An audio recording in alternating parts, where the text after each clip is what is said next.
तो एपिसोड 1 की शुरुआत में हम सेंट्रल जेल गोवा का सीन देखते हैं, जहां एक हाल ही में आया कैदी जिसका नाम आशु है, वो बस रोए जा रहा था। इससे पास में बैठा कैदी परेशान होकर उसे चुप हो जाने के लिए कहता है। फिर वो पूछता है कि अच्छा ये बता तू यहां क्यों आया है जो इतना रोए जा रहा है। तब आशु बताता है कि मैंने कोई गुनाह नहीं किया, मुझे बस फंसाया जा रहा है। इस पर वो कैदी कहता है कि यार मैंने भी कोई गुनाह नहीं किया, बल्कि मैं तो कैब ड्राइवर हूं और मेरी कल एक कस्टमर से लड़ाई हो गई थी, इसलिए मैंने उसे पीटा था। पर पता चला कि रात में ही उसका मर्डर हो गया और इन पुलिस वालों ने उसके मर्डर के इल्जाम में मुझे पकड़ लिया है। तब आशु भी कहता है कि मुझ पर भी तो मर्डर का इल्जाम लगा है और वो बताता है कि मैं लोगो रेस्टोरेंट में काम करता था और वही के मालिक ने मेरा मजाक बनाया था और कल रात उसका मर्डर हो गया, जिसके इल्जाम में मुझे पकड़ लिया गया है। ये सुनकर वो कैदी हैरान हो जाता है और कहता है कि मुझे भी तो उसी लोबो रेस्टोरेंट के मालिक के मर्डर के इल्जाम में जेल में डाला है, यानी वो मर्डर तूने किया था। लेकिन आशु मना करता है। इसके बाद हमें 2 हफ्ते पहले का सीन दिखाते हैं, जहां आशु जेल से छूटा था और उसे उसका भाई मैक्स लेने आता है। फिर वो उसे कहीं ले जाकर बताता है कि मेरी कंपनी एक 17 विलास का प्रोजेक्ट बना रही है, जिससे मैं काफी अमीर बन जाऊंगा, पर उसके लिए हमें शास्त्री कॉलोनी खाली करानी पड़ेगी। और मैक्स की बातों से हमें पता चलता है कि असल में आशु एक मर्डर के इल्जाम में 14 साल जेल में रहा था और आशु थोड़ा बहुत सनकी भी है। जिसके बाद मैक्स आशु को तैयार करके एक क्लब में ले आता है, जहां मैक्स के सारे दोस्त और उसकी बीवी निशा मौजूद थी।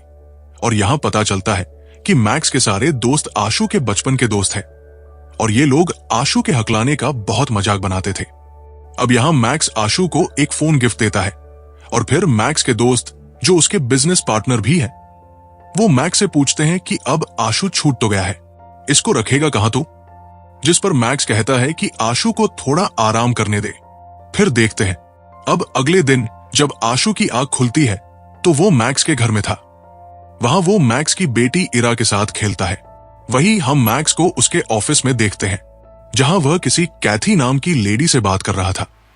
असल में कैथी मैक्स को पैसों के लिए ब्लैकमेल कर रही थी, क्योंकि मैक्स जो ये 17 विला का प्रोजेक्ट बनाने वाला है, उसमें इन सब ने झोलझाल किया है।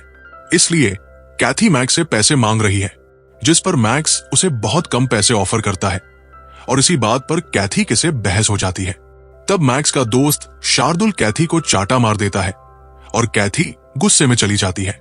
ये देख वहां बैठा दूसरा दोस्त पेड्रो जो वकील था, वो कैथी को समझाने जाता है, लेकिन कैथी नहीं मानती। इधर हम डीएसपी लीना को आशु से बात करता हुआ देखते हैं। असल में जब आशु जेल में था तो लीना उसकी काफी मदद करती थी और वो यहाँ आशु से कहती है कि तू मेरे साथ काम करना चाहता है तो कर सकता है। अब ये कौन सा काम है दोस्तों, वो आगे पता चलेगा। लेकिन यहाँ आशु कहता है कि मैं तो मैक्स के साथ ही काम करूंगा और यहाँ लीना जानती थी कि मैक्स आशु को काम पर नहीं रखने वाला।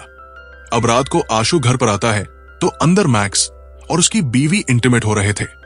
अब यहाँ आशु को मैक्स से बात करनी थी, इसलिए वो सबसे पहले अपने आप को जख्मी करता है और फिर मरहम पट्टी कराने के लिए मैक्स को बुलाता है।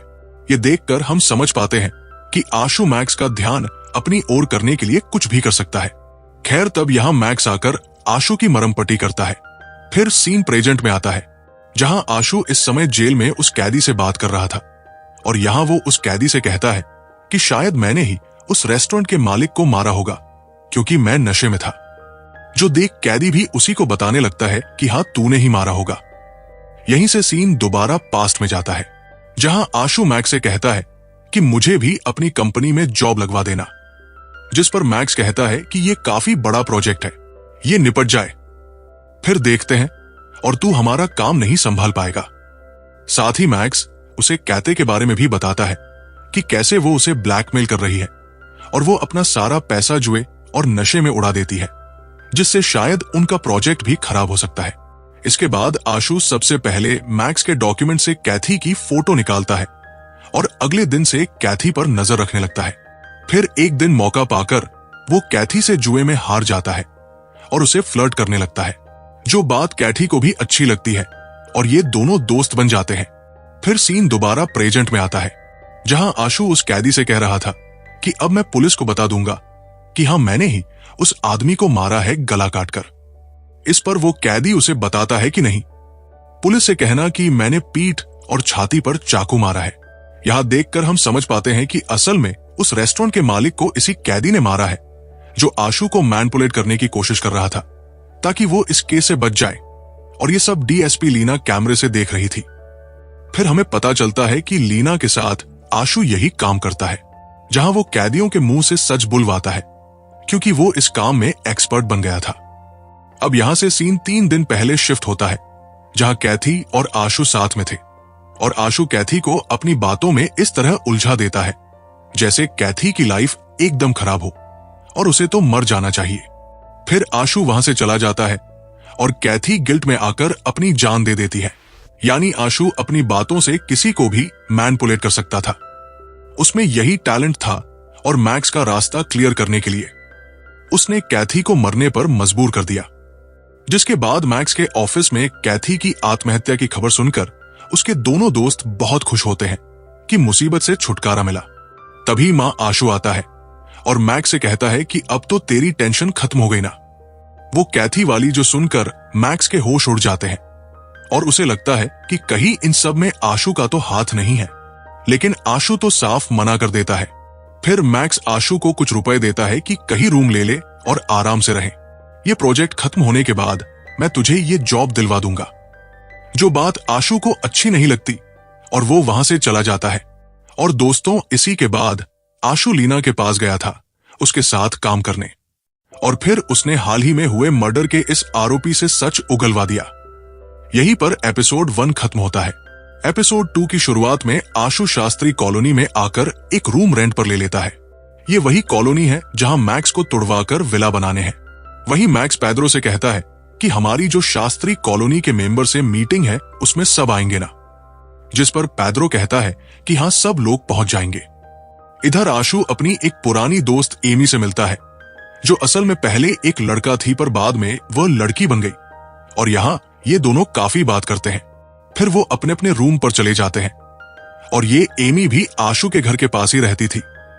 अब यहाँ मैक्स आज शास्त्री कॉलोनी वालों से मीटिंग के लिए आता है ताकि वो उन्हें ये कॉलोनी छोड़ने के लिए मना सके, लेकिन वहां एक लेडी को छोड़कर कोई नहीं आता।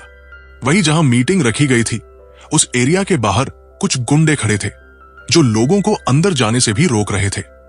फिर जब आशु पैद्रो पर गुस्सा करने लगता है कि लोग क्यों नहीं आए, तो वहां बैठी वो औरत कहती है कि लोग आएंगे भी नहीं, तुझे शास्त्री कॉलोनी चाहिए ना, यहां की मैं ही करता धरता हूं, मुझसे डील कर ले, तभी तुझे एक कॉलोनी मिलेगी। जो सुनकर मैक्स को बहुत गुस्सा आता है और वो पैद्रो से कहता है कि तूने ये सब पहले से पता क्यों नहीं करा। फिर जब वो अपनी कार से जाने वाला होता है तो देखता है कि इन गुंडों ने उसकी कार सड़ा दी है, जिसे वो पैद्रो से साफ करने के लिए कहता है और खुद मैक्स शार्दुल के साथ चला जाता है। अब जब पैद्रो कार साफ कर रहा होता है तभी वो देखता है कि यही पास में वो आशु रह रहा है। ये देखकर वो आशु के पास आता है और कहता है कि आशु, ये कॉलोनी हम खाली करवाने वाले हैं।